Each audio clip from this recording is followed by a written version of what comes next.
Hi, everyone. This is Miranda Ward with the Valuable Voices podcast, and I have Sarah Capps here today. I'm super excited to hear more about her story and what she's doing. I met her just kind of, I don't want to say randomly because I think there's a plan in all of it, but I met her in Carrie Olson's group, actually, who I had on a couple of weeks ago. So I'm just excited to connect and hear your story, Sarah. Thanks for being here. Yeah, thank you so much for having me. I'm excited. Yay. So tell us about lavender. Again, I don't know a whole lot about it, but I'm intrigued. So kind of like why'd you get started with that? Whatever you feel like sharing. I know you're a mom, but yeah, whatever you feel like sharing on that journey. Okay, yeah. So I got started when I became a stay-at-home mom with my son. Yeah, I have a toddler, and I was looking. My background is speech language pathology, and I worked as a speech therapist for a couple years. Started to stay at home with my son, and was just kind of looking for a side hustle to bring some extra income in. So I ended up finding a course teaching me how to do Facebook and Instagram ads for small business owners. And that, like, marketing and advertising was never on my radar, never something that I felt like would be a good fit for me. But the more that I learned about the course, and kind of what drew me in as well was the idea of supporting small businesses, because I love that. And I kind of am a laptop nerd. So the idea of being able to work from my laptop and kind of work with and support small businesses sounded fun. So I took the course, and it's basically turned into, that was a couple years ago now, I guess it's turned into a business that I really have a bigger vision for, that I want to grow. And I've loved just kind of being in the online space and meeting other entrepreneurs. And it used to be just like, oh, I'll just do this side hustle at night when my son goes to bed. And now it's just become something that I'm really grateful to really enjoy. And so, yeah, never thought I'd be in the marketing space, but that's kind of how it happened. That's awesome. So people can find you, it sounds like, on Facebook or Instagram. So Lavender Marketing, Yes, correct? And we'll yes. put the link. Yeah, lavender without the vowels. Okay. Uh-huh. Who might be like your ideal client or small business? That's kind of wide range. So are there specific people that you like to work with or that might benefit more? Yeah, so in the past, I've tried to niche to specific industries, and I found that, or a industry, I tried to niche before, and I found that my service right now is really niched itself. So I don't offer Google ads right now, YouTube ads. I focus on Facebook and Instagram ads and want to excel there for my clients. And so, in that sense, who I serve is a little bit more broad, but I love to serve just women owned Yeah. businesses, because I just love to support women who are owning and operating their own businesses.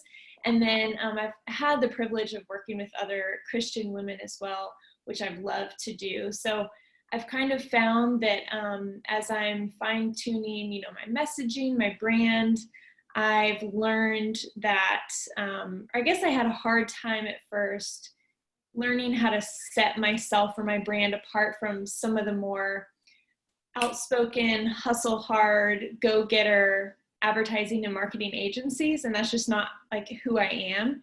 Sure. So I had, plenty of self-doubt at the beginning, and it's a journey. It comes back up quite a bit, but I had some self-doubt that's like, can I really do advertising and marketing? Like, there's so many agencies out there doing that are just so different than me personality wise, Yeah.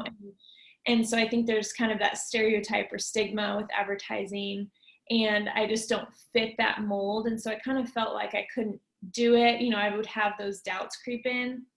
And Yeah. so now when it comes to that, ideal client, I'm learning, and I've grown to learn that it's like, no, it's perfect. I'll be able to work with women who are more aligned to me, who value kind of more of just the one-on-one connection, and Yeah. as opposed to working with a big agency, and value just kind of talking and understanding one another and their audience. And yeah, so I've just kind of come to learn that that's more of my niche of ideal client, is people who I just feel a connection with, that I feel aligned to, and that I can serve in that way. No, I love that. And I already am like, I want to work with you just in the short time I've known you, because I can tell your heart, and nobody wants to call up some big agency. I mean, somebody that's kind of you've walked through it, starting your own business, having that self-doubt. I mean, that's who I want to work with. So I love that. So thank you. it just blows me away. Like, again, I'm kind of in the process of what you're doing, right? And I don't know, kind of walk me through, like, how did it become a business? Like, did you set out to, I'm going to do this business, or just, like you said, I just want to do something on the side and it just turned into something, kind of take us back to that. Yeah, that's a good question. It definitely was a gradual thing that just kind of evolved over time, where at first it was like, okay, how do I get business? I'm going to reach out to business owners, let them know what I provide, and see what happens. And over time, I was able to work with a few businesses, but then I was in the online space, which, as you know, has a plethora of resources and coaches and people sharing all these different tactics and strategies. And I got connected with a Christian coach, Anita Albert Watson, who I was in her group program, and was like it was really refreshing for me to see other Christian women in entrepreneurship, because there were times that I felt like, oh gosh, like, are these tactics or strategies, like, am I going about this in a way that just doesn't feel right? Are there, like, it just makes you feel less alone when you feel like there's people around you that you can relate to. Yeah. And so anyway, as I started to get connected with, that program, other resources, I came to find out there's so many other ways to build a brand and business and get clients that have to do with, creating content that, connects with your audience, building a brand, and as opposed to just like literally sending an email to a business and being like, I do Facebook ads if you're ever interested. And so I got really like drawn into these bigger, like, building your brand and building a business that brings people to you because of what you've built and because of how you do business. Sure. And so I guess I just started tapping into these resources, and over time, I look back and now it's like, oh, I don't know how that happened, but I've just like loved it so much that it started to become more of a business than a side hustle over time. Yes, I love that, because when you have a purpose or a passion about it, I saw a quote today and I won't remember it, but it was something like, when you have a passion, you get excited. Of course, that's where you want to spend your time and energy. And exactly, God brings people to you when you're like lighting up and kind of bringing that. So that's awesome. Yes, exactly. Yeah. Okay, so talk to us about the doubt, because I know you're not alone in that. Again, somebody starting a business and having that doubt, kind of how do you push through, and what helps with that? Yeah, that's a good question. So it's funny, I was thinking about this recently. I was thinking about just like the idea of, not the idea of, but of faith and what faith is.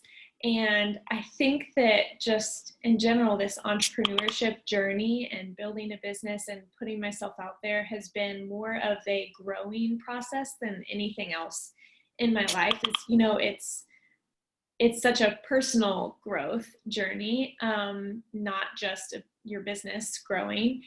And I think before I started all this, when I would think of faith and faith in God and faith in his promises, I just thought of belief, just like, I'm believing in God, I'm believing in the promises. And I didn't connect the dots as much as what that looks like in action on my part, like faith in who he's made me to be, having faith in like my capability and my ability, and same kind of thing. So I guess what I'm getting at is, whenever doubts would creep up, I've been on more of a journey of understanding like how big a role faith plays in overcoming those doubts, when you don't know that the answer is there, when you don't necessarily have the guarantee on the other side that this business is going to work, or that I'm going to get my next client, or that I'm going to grow it to where I want it to be. It's still just this faith that, yes, I can do it, but also if it doesn't happen, like God is still there and there's still good coming out of it that I don't yet see. And I don't know, I think that just that lesson that I've been continually learning has been helpful in overcoming that doubt as it creeps up, if that makes sense. That is such a good perspective. I think it took me a while to learn that. Like, even though I'm failing at times or something doesn't work out the way, I learned something in that, or there was a valuable lesson there. So it's all for good, right? So it's a constant lesson that we're learning. We're always learning. Always growing. For sure. Mm-hmm. Okay, so you said you had a pretty big vision. So let's hear your vision for your business. Oh gosh, yeah, and that is always evolving too. But I think just I've been talking to my husband and a couple friends recently about this, of just like, I love learning about all things marketing. I love learning different strategies with ads, and I don't want to ever change from that. I really like what I'm doing, but at the same time, I'm learning that the idea of building a business that, one day I could bring employees on and be able to, give to them and pour into them in ways other than just here's a job to do and a paycheck. But like I just mentioned, this has been such a personal growth journey for me, and I would love to be able to lead others in a way that contributes to them personally as well. And just the idea of building a business that can, give back and contribute to good things that I believe in. Yeah. That's the vision that kind of keeps me going, apart from just, I'm providing this service that's benefiting business owners. I now see it as something that's like, well, maybe I'll provide other services in the future too, but ultimately I want to stand firm with, the values of my business and what my business can do and how it can impact people positively over the long run. So it's kind of vague, but I guess that's what I mean. That's so cool. Vision. That's so cool, because I can't even imagine having employees yet under me, but I love that vision. Yeah, it's a long ways out still, but I think about it, how it'd be nice to have an admin assistant, right? But exactly. Yeah, I'm with you. That's awesome. So I assume you're probably running Facebook ads for your own business, right? Well, good question. I'm not. Okay. So when people ask me kind of when a good time is to run Facebook ads, I think there's sometimes people think like you have to make X amount of money and in your business bring X amount of revenue in before it's time to run ads. Mm-hmm. That's not necessarily how I see it. I feel like when you have like a proven offer that you've given results and you have your audience and your messaging down packed, then it's you're off to the races to run ads. For me, like I said, because I a while back niched, and then I came out of that niche, I'm still going through a program too of just like fine tuning my messaging and fine tuning my brand. Because I think that once you have a really solid, firm, understanding of this is what I offer and this is how I communicate that offer. I've worked with businesses and I've brought results from that. But I'm still like, I'm still fine tuning some of those, like my messaging, and I don't feel like I'm yet at that stage to then like let it take off. So this is what I've heard when I started with Facebook ads is, when you build a business, it's like you've built the fire, and then once the fire is up and going, using ads is like pouring gasoline on the fire. And so for me, I still feel like I'm kind of just still building the fire a little bit. So that's kind of the analogy that I use. But not yet. So that's why it's helpful too when I talk with businesses that are kind of in that feeling more maybe desperate of like, I just need to reach more people, I'll just try ads. It's like, trust me, I'm not doing that yet myself. Right. You may not need to yet. Like there's still plenty of reach that can happen without ads organically. And so I never want to work with people if they aren't at the right stage, because then it's just Sure. feels like I'm wasting their money. And so Yeah. I care a lot about communicating that kind of right stage when I talk with people. That makes a lot of sense. That's awesome. Yeah. So what are your biggest strengths? Is it like in writing and the copy and the edit, copy and edit, or is it in like actually, producing the ads and, getting, I don't even know what you call all of those, Yeah. engagement and clicks and all of that stuff. Yeah, good question. So I think the overall strategy, I really enjoy thinking for. So it's definitely it's not just, we select an audience, we put a couple ads out and we hit publish. It's more of a strategy of like, okay, let's first run ads to make people aware of your brand. Let's then run ads to retarget them, which means the ads are just kind of following them around on the internet. Let's then run ads to then promote your offer. And then maybe let's add this discount in at this stage. So a lot of the strategy I really enjoy thinking for to make sure that it all flows, that we're kind of like guiding their audience through a journey, a process before they decide to purchase or work with them. But then I really enjoy the copywriting aspect of the ads as well, because that's where it kind of, that's where we're tapping into what their audience really cares to hear, what they really need and want from their service or offering. So I enjoy doing that. That's more time intensive because I think there's templates that people follow to just put ads together really quickly. But I have not been able to do that. I just get sucked into like reworking the copy a ton. Yeah. That's a skill that I can, in terms of my efficiency, could improve upon. But I love just kind of taking what the business owner has given me about their audience's like pain points and what they really want and kind of formatting that into copy. I really enjoy. I love that. So I don't know if you have like a group or like a course, or is it more one-on-one? Yeah. So right now it's just one-on-one. It's okay.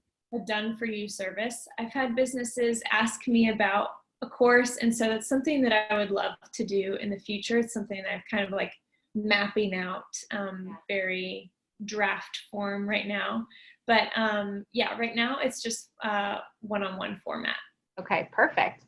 Well, last question, because I'm curious, on the other side of it as a consumer, right, as I'm scrolling Facebook, just what would you share about the Facebook ads? Because again, it's kind of creepy sometimes when I see something on, whether it's Facebook or Instagram, I click on it and then I literally see it everywhere. Every website I go to, like, it's crazy. Yeah. Obviously it's working. Right. So you're wondering kind of how it works or how that works, or like, yeah, as a consumer, I don't know. So it's maybe how it works, because I don't know.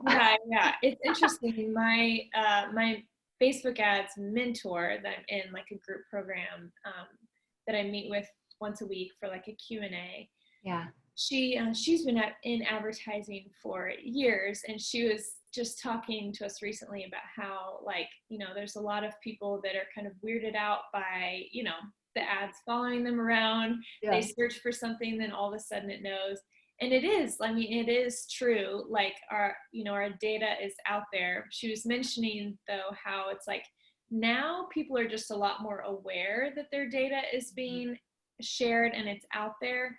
But before social media ads were a thing, like credit card companies were selling our data to corporations like Target or whatever. And so we just weren't as aware that it was known, but now it's just kind of in our face. You do have some like, privacy options to, turn those ads off when they follow you around. Yeah. But yeah, that is kind of where a majority of the return on investment comes from.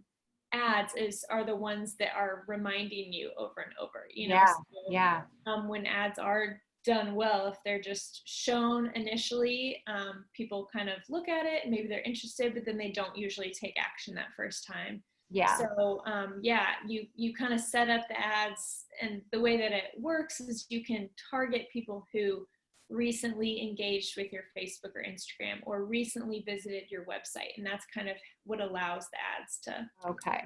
Yeah. Good to know. A little bit of the back end. You know, kind of interesting. Well, awesome, Sarah. Thank you so much. You guys check her out, Lavender Marketing. I'm excited to just learn more and stay connected. So thanks for taking time today. Thanks, Miranda. I appreciate it.